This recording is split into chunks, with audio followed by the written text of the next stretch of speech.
회당장 야이로가 병으로 죽게 된 딸 때문에 예수님 앞에 엎드렸습니다. 예수님의 말씀대로 다리다쿰 하자 그 소녀가 살아났죠. 또 지난주에 12해 혈루증을 앓았던 여인이 예수님 앞에 예수님 능력을 믿고 그 옷에 손만 대어도 내가 나을 것이다 이 생각을 가지고 손을 대었을 때 치유함을 받았습니다. 이분들 그 당시에 치유받은 사람들이 많이 있고 또 기적이 많이 일어났었는데 유독 이 두 명을 이렇게 조명해서 보여주신 이유는 무엇이었을까? 특별한 믿음의 사람들이었다라고 나눴었죠. 그들은 모두 위대한 믿음의 사람들이었습니다. 아브라함, 이삭, 야곱, 다윗이나 다니엘, 사무엘과 같은 큰 위대한 선지자는 아니었을지라도 그들은 믿음을 가진 위대한 사람들이었다는 거예요. 그런데 오늘 본문에서는요, 그와 정반대 현상이 나타납니다. 나사렛으로 예수님이 돌아오셨어요. 거긴 어디죠? 예수님이 자라신 고향입니다. 베들레헴에서 태어나셨지만 성장한 곳이 나사렛이라는 거예요. 근데 고향 사람들이 그 예수님을 인정하지 않아요. 그도 그럴 게 예수님이 자라는 모습을 다 봤거든요. 그리고 그 친척들이 같이 있었다는 거예요. 예수님의 그 지혜와 권능을요, 그들은 좀처럼 믿을 수가 없었어요. 고장 목수일이나 하던 그 사람이요, 하나님의 말씀을 가르치는 것을 인정할 수가 없었던 거예요. 그리고 믿고 싶지도 않았어요. 그리고 그들이 그러다 보니 예수님을 뭐라고 부릅니까? 마리아의 아들 목수 이렇게 말을 합니다. 여기서 우리가 알 수 있는 게 뭐예요? 예수님이 가족을요 목수 일을 하면서 부양하셨다는 거예요. 그러니까 예수님의 직업이 뭐라고요? 목수였다는 거예요. 목수. 아마 손에 못도 박히고 손에 가시도 박히고 땀 흘리고 정말 고생하면서 가족들을 돌봤을 것입니다. 그리고 예수님을 목수, 마리아의 아들 목수라고 말하는 것도 과언이 아니에요. 우리식으로 얘기하면 아마 그들은 이렇게 얘기했을 거예요. 지가 기껏해야 목수 주제예요. 지가 뭐라고. 아마 이런 생각을 가졌을 것입니다. 그런데 그들이요, 요셉의 아들이 아니라 뭐라고 얘기합니까? 마리아의 아들 목수라고 얘기합니다. 왜 이렇게 얘기했을까요? 여러분, 보통 일반적으로 누구의 아들이냐, 누구 아들이다 얘기했을 때 요셉의 아들이라고 말하는 게 맞아요. 물론 요셉이 일찍 죽었을 것이라고 이야기를 하는데, 그랬을지라도 보통은 요셉의 아들 이렇게 막 부르는 게 맞는데, 마리아의 아들이라고 부르는 거 보면 거기에 다분히 악한 의도가 숨겨져 있었다는 거예요. 그게 왜 그랬을까요?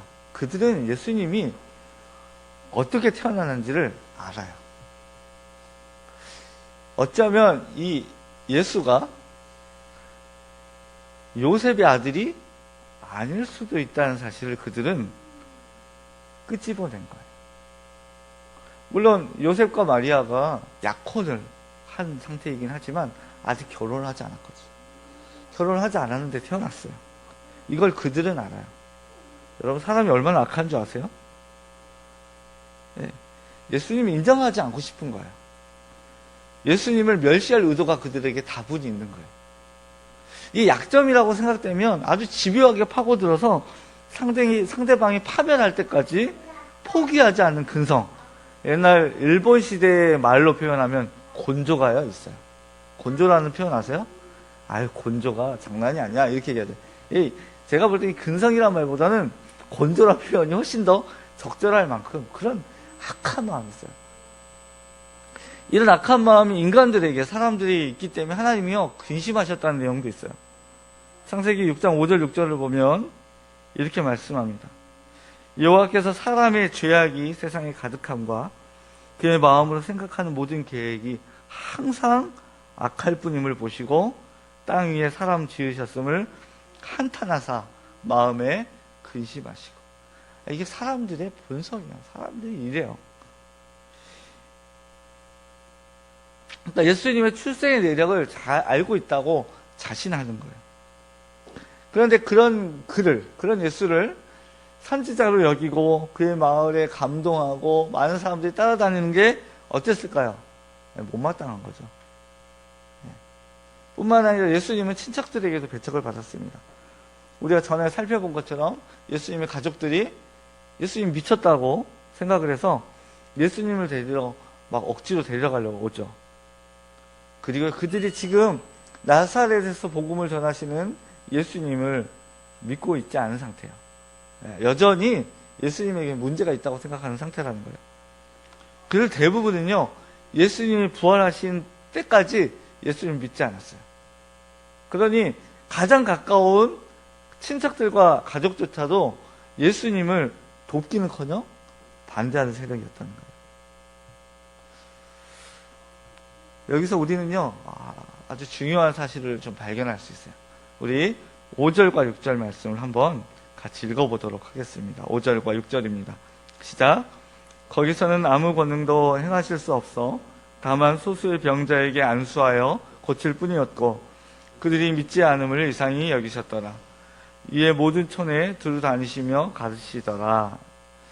개역 개정 성경에는 5절이요 이렇게 얘기합니다. 거기서는 아무 권능도 행하실 수 없어 다만 소수의 병자에게 안수하여 고치실 뿐이었다.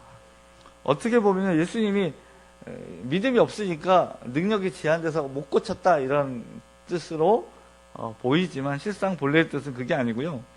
예수께서 몇몇 병자만 안수하여 치료하신 것을 제외하고는 거기서 아무런 권능도 행하지 않으신 거예요. 이 예를 볼 수 있는 게 마태복음인데 똑같은 병행 구절이에요.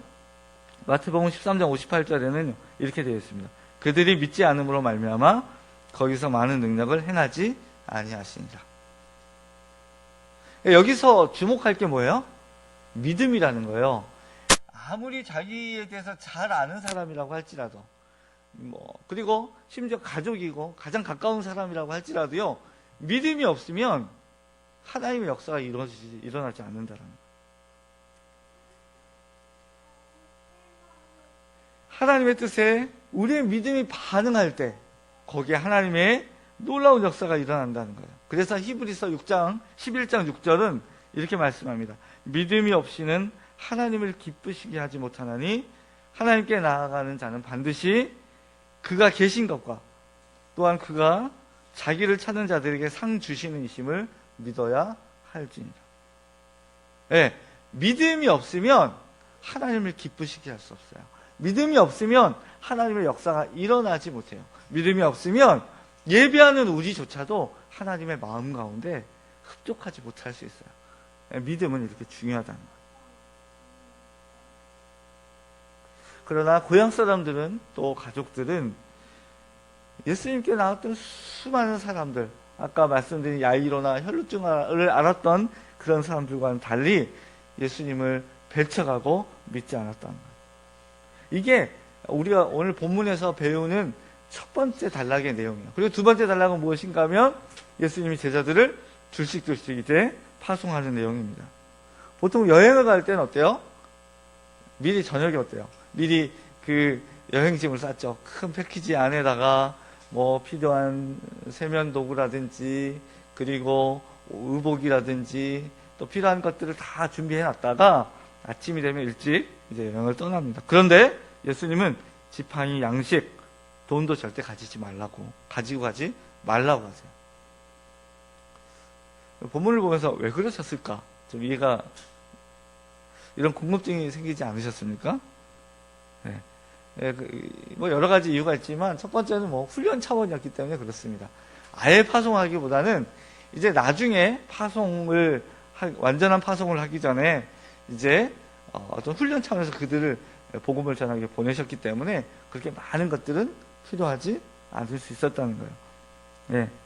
어차피 나중이 되면 완전 무장을 해야 됩니다. 그때가 되면 돈도 필요하고요.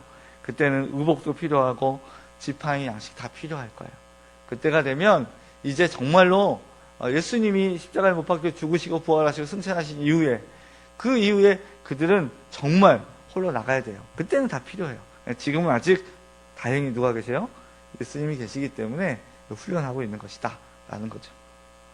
두 번째 이유는요, 훈련일지라도 그것들을 의지하면 안 된다는 거예요. 네. 물론 전도하러 가거나 복음을 선포하기 위해서 그들이 나갈 때 필요한 것들이 있을 겁니다. 근데 그거 의지하면 안 된다는 거예요. 누구를 의지하라는 거예요? 예수님을 철저하게 의지하라는 거예요. 여러분, 우리가 인생을 살아갈 때도 필요한 거 너무 많죠. 그런데 그거 의지하지 말라는 거예요. 누구 의지하라고요? 철저하게 예수님을 의지하라는 거예요. 세 번째는요, 순종을 배울 수 있어요. 아마 어쩌면 그 제자들 중에는 양식 가져가지 말라고 하니까 꽁초 둬서 가져갔던 사람이 있을지도 모르겠어요. 아마 아니었겠죠. 우리가 그냥 웃자고 한 얘기지만, 예, 순종이 그렇게 중요해요. 가려면 뭐가 필요한데, 가려면 이것도 가져가야 하는데, 이런 마음이 있을지라도 순종하는 훈련이 필요하다는 거예요. 여러분, 하나님의 말씀을 순종하는 것은 되게 중요해요. 날마다 말씀에 순종되지 않은 사람은 진정한 의미에서 제자라고 할 수 없어요. 이들이 정말 제자라고 한다면 하나님 말씀에 순종하는 훈련이 되어져 있어요. 예수님의 말씀을 순종해야 한다는 거예요. 여러분, 우리가 예수님의 제자가 되기 위해서는 뭐가 필요합니까? 역시 순종이 필요해요. 작은 순종. 어떤 순종들이요? 삶의 현장에서 필요한 그 순종들이 필요하다는 거예요. 오늘 제목을 보면 부르사 보내시며 주시고 라고 제목을 정했어요. 이게 7절 말씀에서 동사들만 뺀 거예요. 네. 예수님이 그들을 어떻게 했어요? 부르셨죠? 처음에 예수님이 어떻게 했어요? 그들을 부르셨다는 거예요. 처음 제자들을 부르실 때도, 그리고 그들을 파송할 때도 그들을 먼저 부르셨다는 거예요. 중요한 건요, 그 당시에는 제자들이 랍비를 스승을 따라갔어요. 그러면 그들이 제자가 됐다는 거예요. 근데 당시에 어떤 흐름과는 전혀 다르게 어떻게 해요? 예수님이 그들을 불러 세웠다는 거예요. 이 점이 다릅니다. 오늘날도 여러분 대학을 가거나 또 필요한 공부를 하려면 필요한 사람이 어떻게 해요? 지원하죠. 예, 본인이 가게 되어 있는 거예요. 필요한 사람이. 그런데 성경은 그러지 않아요. 부르신 거예요. 여러분은 어떠셨습니까? 여러분이 이 자리에 있을 수 있는 건요, 하나님이 먼저 우리를 사랑하셔서 부르셨기 때문에 가능한 거예요. 그러지 않았다면요, 우리의 인간됨상, 우리의 본성상, 우리의 특징상 절대 이 자리에 와 있을 수 없어요. 우리가 잘 인식하지 못했을지라도 예수님이, 하나님이 우리를 부르셨다는 거예요. 두 번째, 그들을요, 예수님이 파송합니다. 둘씩 짝을 지어 보내셨다고 얘기합니다. 네, 여기서 기억할 것은 우리도 주님이 보내신다라는 거예요. 제자들이 연약함이 많았고 부족함이 많았지만 그들을 훈련시키셔서 예수님이 보내셨던 것처럼 우리도 보내시길 원하신다라는 거예요. 그럼 여러분, 우리는 제자들처럼 어떻게 돼야 돼요? 훈련 되어져야 합니다. 그죠? 훈련 되어지지 않고 절대로 파송되어질 수는 없어요.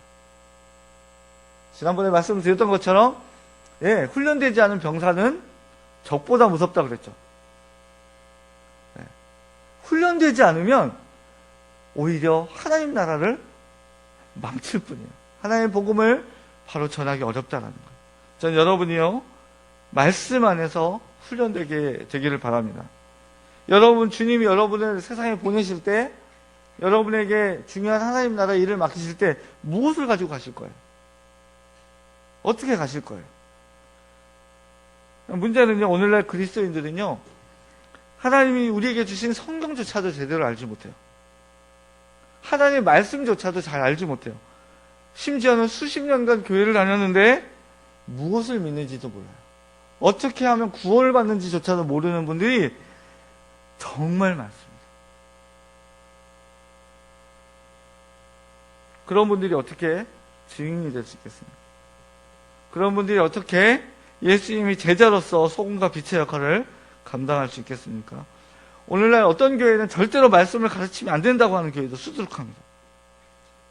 그런 점에서 오늘날 교회는요, 완전 허약 체질이 됐어요. 그러니 세상으로부터 욕을 먹고 예수 믿는 사람들이 교회가 손가락질을 받는 건 너무너무 당연합니다. 허약 체질에다 면역력이 약할 대로 약해져서 아무런 역할도 할 수 없는 그리스도인들, 교회가 되어져 버렸습니다. 예수님이 그들을 불러 훈련시키시고 파송하셨다는 것을 기억하시고, 여러분과 저도 이렇게 훈련되어져 파송되는 은혜가 있기를 바랍니다. 세 번째로, 예수님 그들을 보내실 때 그냥 보내지 않았어요. 그들에게 더러운 귀신을 제어하는 권능을 주셨습니다. 이거 너무 중요해요. 더러운 귀신을 제어하는 권능을 주셨다는 의미가 무엇입니까? 이것이 영적 전쟁이라는 거예요. 가서 복음을 전하는 일, 전도하는 일, 하나님의 사람으로 그리스도인으로 삶의 현장에서 살아가는 것, 그 자체가 그냥 사는 게 아니라 영적인 전쟁이라는 거예요. 그것을 방해하는 영적인 세력들이, 악한 영적 존재들이, 사탄이 있다라는 거예요. 그런데 다행히도 우리를 그냥 보내신 게 아니라 무엇을 주셨다고요? 더러운 귀신을 제어하는 권능을 우리에게 주셨다는 거예요. 우리 안에 예수님을 믿는 믿음이 있고 우리 안에 성령께서 함께 계실 때 이미 우리에게 무엇이 있는 거예요? 악한 영들이 어쩔 수 없는 권능이 있는 거예요. 여러분, 그래서 가정에서 기도할 때, 또 여러분이 삶의 현장에서 살아갈 때 두려워하지 마십시오. 여러분을 예수님이 부르셨고 여러분을 그곳에 보내실 때는 그냥 보내신 게 아니라 여러분에게 무엇을 주셨다고요? 이런 영적 전쟁을 치를 수 있는 능력과 힘을 주셨다라는 거예요. 그런데 동시에 우리는 무엇도 반드시 깨달아야 되는가? 이렇게 하나님의 나라가 이 땅 가운데 침투하며 이 땅에 퍼져나가는 것을 방해하는 장벽이 있다는 거예요. 그것이 무엇입니까? 악한 영들이라는 거예요. 오늘 본문을 보면 예수님에 대한 철저한 불신과 배신이 있었죠. 두 번째는 파송된 제자들이 나갔을 때 그들에게 더러운 사단의 세력들이 방해한다는 거예요. 거기에는 거부와 거절과 저항이 존재한다는 거예요. 여러분, 이때 이걸 어떻게 이길 거예요? 우리 안에 성령님이 계시고 예수님이 계시지만 이 악한 영들을 구체적으로 어떻게 싸울 거냐는 거예요. 어떻게 물리칠 거냐는 거예요. 마태복음 17장을 보면 예수님이 변화산에서 내려오실 때 제자들이요, 귀신 들린 아이 때문에 쩔쩔매는 모습이 보입니다. 근데 예수님이요, 그들에게 뭐라고 얘기합니까? 예수님 어떻게, 우리는 안 되는데 예수님은 되셨습니까? 이렇게 물어보니까 예수님이 이렇게 얘기해요. 이르시되 너희 믿음이 작은 까닭이니라. 진실로 너희에게 이르노니 만일 너희에게 믿음이 겨자씨 한 알만큼만 있어도 이 산을 명하여 여기서 저기로 옮겨지라 하면 옮겨질 것이요 또 너희가 못할 것이 없으리라. 이렇게 말씀하세요. 그런데 이 같은 본문을 다루는 마가복음 9장 29절을 보면 이 말씀을 어떻게 얘기하시냐면 이르시되 기도 외에 다른 것으로는 이런 종류가 나갈 수 없느니라. 너희 믿음이 적은 연곤이라 이렇게 말씀하신 예수님이 또 어떻게 말씀하신다고요? 기도 외에는 다른 것으로는 이런 종류가 나갈 수 없다. 이렇게 얘기하시는 거예요. 여러분, 믿음은 기도하는 데부터 시작하는 거예요. 기도를 왜 하십니까? 여러분, 우리 가정을 지켜주십시오. 우리 자녀의 앞길을 하나님 돌봐주십시오. 이 나라 민족을 긍휼히 여겨주십시오. 나의 인생이 하나님 앞에 바로 서게 해주십시오. 왜 기도해요? 교회 다니면 그냥 기도해야 하니까요? 아니요. 하나님이 그 기도를 들으시고 계신다고 우리는 뭐 하기 때문에요? 믿기 때문에 기도하는 거예요. 그러니까 기도는요, 믿음 있는 사람이 기도하는 거예요. 그리고 기도하는 사람이 믿는 사람입니다. 이걸 그냥 기도하는 방법을 배우거나 기도에 대해서 공부하는 걸 의미하지 않아요. 네. 기도에 관한 책을 이렇게 하나님이 내 기도에 침묵하실 때 이런 좋은 책들이 있어요. 그 책을 읽는 게 기도가 아니에요. 기도라는 제목을 가진 책을 줄구면서 동글뱅이 치면서 읽는 게 기도가 아니라는 거예요. 실제로 기도하는 것, 실제로 하나님 앞에 엎드리는 것, 그게 기도라는 거예요. 저는 우리 교회가 이렇게 기도하는 교회가 그런 기도하는 공동체가 되기를 바랍니다. 여러분 날마다 기도하는 그 자리를 사모하십시오. 기도의 사람 E.M. 바운즈. 이 사람은요, 이렇게 얘기했습니다. 적게 기도하는 것은 타락한 시대와 타락한 교회의 특징이다. 기도하지 않는 것, 적게 기도하는 것, 이게 타락한 시대의 특징이고요, 타락한 교회의 특징이라는 거예요. 그러면요, 여러분 기도하고 계십니까? 우리는 기도하고 있습니까? 우리가 타락하지 않았다고 무엇으로 이야기할 수 있겠습니까? 기도는 쉬운 게 아니에요. 그런데요, 기도를 잘하는 것이야말로 정말로 모든 일을 잘하는 거예요. 지난주에 종교개혁 기념주일 500주년 기념주일 예배를 우리가 드리면서 마틴 루터 얘기를 잠깐 했어요. 마틴 루터가요, 그렇게 일이 많을 때 기도를 하고 있는 거예요. 그것도 2시간, 3시간씩 기도하고 있는 거예요. 사람들이 이렇게 바쁜데 할 일이 많은데 왜 기도합니까? 라고 얘기했을 때 마틴 루터가 뭐라고 얘기했다고요? 바쁘니까 기도합니다. 내 힘으로는 할 수 없어요. 너무 바빠서 기도합니다. 기도는 하나님의 약속이 실행되도록 출구를 열어요. 그리고 약속이 시행되는 그 과정 가운데는 방해물을 제거합니다. 그리고 하나님이 결국 그 일을 이루실 수 있도록 하는 것이 바로 기도라는 거예요. 여러분, 기도를 안 하는 것은요, 이 남아프리카의 오렌지 나무하고 똑같아요. 남아프리카의 오렌지 나무는요, 뿌리에 병이 들잖아요. 그래도요, 위에는요, 오렌지가 주렁주렁 열린대요. 사람들은 전혀 몰라요. 그래서 전문가는 안 돼요. 뭘 아느냐? 이제 느린 죽음이 시작됐다라는 거예요. 우리도 그래요. 겉으로 보면 말짱합니다. 여러분, 옆에 분들을 보시고 죄송합니다. 여러분 자신을 보세요. 겉으로 말짱해요. 근데 뿌리는 썩어가고 있는 거죠. 병이 들어가고 있는 거예요. 뭐 하지 않으면? 기도하지 않으면. 우리가 정말 건강한 그리스도인인가? 그러면 우리가 정말 믿음이 있는 하나님의 사람들인가? 그러면 기도해야 된다. 여러분, 기도의 ABC를 아십니까? 기도의 ABC도 모르면서 어떻게 기도를 하냐고 얘기하는데, A가 뭡니까? ask, 구하라. B는 뭡니까? believe, 믿으라. 이거 보세요. 기도와 믿음은 같이 가는 거예요. 믿음과 기도는 같이 가는 거예요. 여러분, 무엇을 여러분의 믿음을 하나님 앞에서 이야기할 수 있겠어요? C는 뭔가? 컨텐트. 받은 것으로 주장하라. 나는 받았어. 네. 하나님이 주셨어. 기도하고 그 기도한 내용을 하나님이 주셨다라고 하나님께 담대하게 이야기하는 거예요.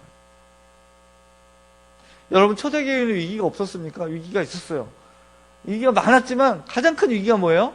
예수님이 승천하신 이후에 승천하시면서 뭐라고 얘기하셨습니까? 예루살렘을 떠나지 말고 아버지께서 약속하신 것이 올 때까지 기다리라고 했어요. 기다리라고 했어요. 근데 그들이 기다렸습니까? 아니요. 기도했어요. 기도하면서 기다린 거예요. 그때 120여 명의 성도들 가운데 오순절의 역사가 일어났어요. 성령의 역사가 일어났습니다. 여러분, 저는요, 이 성령의 역사가 일어난 것 그 자체도 너무너무 위대하고 굉장하고 크지만 정말 성령의 인도하심은 어디에 있었을까? 그들이 기도한 것에 있었다고. 그냥 기도하지 않고 기다리고 있었다면 어떻게 됐을까요? 정말 오순절의 사건이 이렇게 일어났을까요? 전혀 그들 가운데 기도하도록 마음을 일으켜 주셔서 기도에 전혀 힘쓰며 기도했을 때 그 가운데 성령의 기름 부으심이 있었다는 것을 보면서 진짜 성령의 역사는 어디 있었는가? 그들이 기도했었다는 것. 우리도 마찬가지입니다.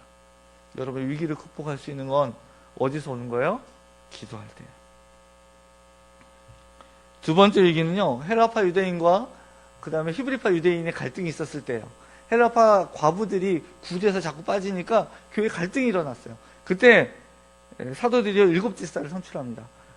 학자들이 얘기하면 7집사들의 그 이름을 보면 스데반을 포함해서 7집사들의 이름이 다 헬라파였대요. 그런데 그게 중요한 게 아니라, 그것도 중요하지만 진짜 중요한 건 뭐냐면 그들이 뭐라고 얘기하냐면요. 형제들아, 너희 가운데서 성령과 지혜가 충만하여 칭찬받는 사람 7을 택하라. 우리가 이 일을 그들에게 맡기고, 뭐를 맡기고? 교회 일을 맡기고, 우리는 오로지 기도하는 일과 말씀 사역에 힘쓰리라. 개역 한글 성경에는 전무하리라 이렇게 얘기했어요. 뭐 하는 일과? 기도하는 일과 말씀 사역에. 여러분, 초대교회가 이 위기를 극복한 게 새로운 프로그램들을 많이 만들어냈기 때문이 아니에요. 지역에 있는 많은 사람에게 구제를 많이 했기 때문에 이런 일이 일어난 게 아니에요.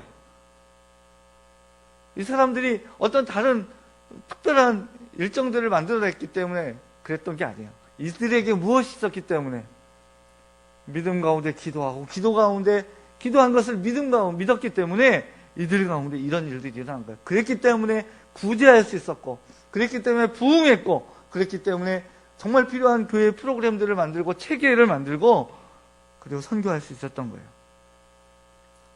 사랑하는 여러분, 우리 교회는 어떻습니까? 또 여러분은 어떻습니까?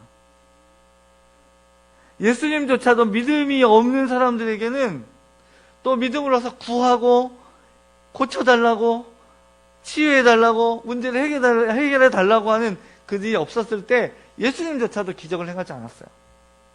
오늘도 마찬가지입니다. 여러분 엎드리십시오. 여러분 기도하십시오. 여러분 구하십시오. 교회에 오셔서 기도하시고 집에서 기도하십시오. 기도의 골방을 만들고 믿음으로 구할 때 또 기도하고 믿을 때 그곳 가운데 여러분 하나님의 놀라운 능력과 은혜를 체험하게 되실 줄 믿습니다.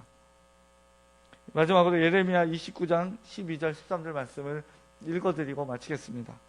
너희가 내게 부르짖으며 내게 와서 기도하면 내가 너희들의 기도를 들을 것이요 너희가 온 마음으로 나를 구하면 나를 찾을 것이요 나를 만나리라. 하나님이 어디 계시냐고요? 하나님이 어떻게 우리 가운데 살아서 역사하시느냐고요? 어떻게 하라고요? 내게 부르짖으며 내게 와서 기도하면 내가 너희들의 기도를 들을 것이다. 너희가 온 마음으로 나를 구하면 나를 찾을 것이요 나를 만나리라. 기도하겠습니다.